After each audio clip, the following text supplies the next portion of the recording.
توحید کے بغیر نہ تو ختم نبوت کے عقیدے کا کوئی فائدہ ہے، نہ محبت رسول کا کوئی فائدہ ہے. بالکل ذہن میں رکھیے گا، نہ محبت اہل بیت کام آنی ہے، نہ صحابہ کی محبت کام آنی ہے. بالکل کلیئر کٹ ہے. بخاری اور مسلم دونوں میں حدیث ہے، نبی علیہ السلام نے فرمایا اللہ تعالیٰ نے ہر نبی کو ایک دعا دی تھی مقبول، جو دنیا میں اس نے کر لی. میں نے اپنی دعا سنبھال کے رکھی ہے اپنی امت کے لیے. میری دعا سے میرے ہر امتی کو نفع پہنچے گا سوائے اس شخص کے جس نے دنیا میں کسی قسم کا شرک کیا. شرک is the most sensitive issue in the sight of Allah. ذہن میں رکھیے گا، شرک کوئی نہیں جو معاف ہونا. بالکل نہ کوئی شفاعت کام آنی ہے، نہ کوئی محبت کام آنی ہے. سیدھی سی بات ہے، زیرو ٹالرنس شرک کے معاملے میں.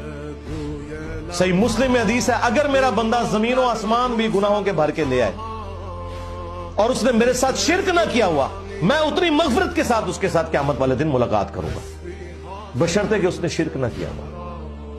مسلم شریف میں حدیث ہے، ابن مسعود کہتے ہیں نبی علیہ السلام کو اللہ تعالیٰ نے شب معراج 3 تحفے دیے تھے.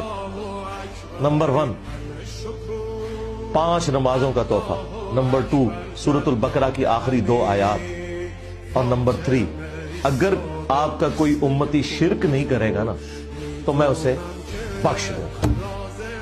اللہم اجعلنا منہم، آمین.